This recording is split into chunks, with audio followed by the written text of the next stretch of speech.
માતાઓ, બહેનો અને નવદંપતીઓ, તમારા માટે આ વિડીયો છે. તમને ખબર છે તમારી પાસે એક જાદુઈ છડી છે. આ જાદુઈ છડીની વાત શાસ્ત્રોમાં પણ કરેલી છે અને અત્યારે સાયન્સ પણ કરે છે. આ જાદુઈ છડીનું નામ છે ગર્ભ સંસ્કાર.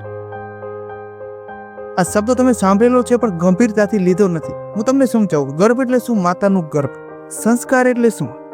કોઈ પણ વસ્તુની અંદરથી આપણે ના ગમતી જે વસ્તુ છે એને બહાર કાઢી અને ગમતી વસ્તુને એડ કરી અને વસ્તુનું મહત્વ વધારવું, એટલે કે સંસ્કાર આપ્યા કહેવાય.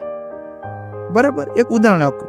આપણે દૂધ છે એની અંદર ખાંડના સંસ્કાર આપી છે, ભૂકીના સંસ્કાર આપી છે, જેના લીધે ચા બને છે, મહત્વ વધે છે. એવી જ રીતે બીજ હોય, બીજની અંદર પાણીના સંસ્કાર આપીએ છીએ, આજુબાજુનું વાતાવરણ આપણે એવું આપીએ છીએ કે જેના લીધે બીજમાંથી ફૂલ થશે. તો મારી માતાઓને આ વિનંતી છે કે તમને ખબર હોવી જોઈએ કે તમારી આજુબાજુનું જે વાતાવરણ છે, તમે શું બોલો છો, શું સાંભળો છો, એ તમારા બાળકમાં કન્ટિન્યુ સંસ્કાર જાય જ છે. તમારા ઉપર છે કે તમારે બીજમાંથી બીજ જ રહેવા દેવું છે કે બીજમાંથી ફૂલ કરવું છે. મને જણાવતા આનંદ થાય છે કે જો તમે જામખંભાળિયાની આજુબાજુ રહ્યો છો તો આ ફોટા જુઓ.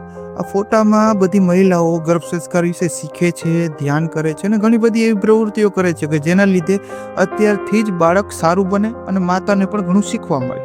જો તમારે પણ આમાં જોડાવા માંગતા હો તો ડૉક્ટર ચંદ્રકાંત જાદવ સરની શ્રીજી હોસ્પિટલ, તેમાં દર મહિનાની 5 તારીખે બપોરના 3 થી 5ની વચ્ચે આવી બધી પ્રવૃત્તિઓ થતી હોય છે અને સાવ ફ્રી છે. કાંઈ પણ આપવાનું નથી. જે છે એ નોલેજ લેવાનું છે. તો જોડાવ અને જોડાવવું જ જોઈએ. જય દ્વારકાધીશ.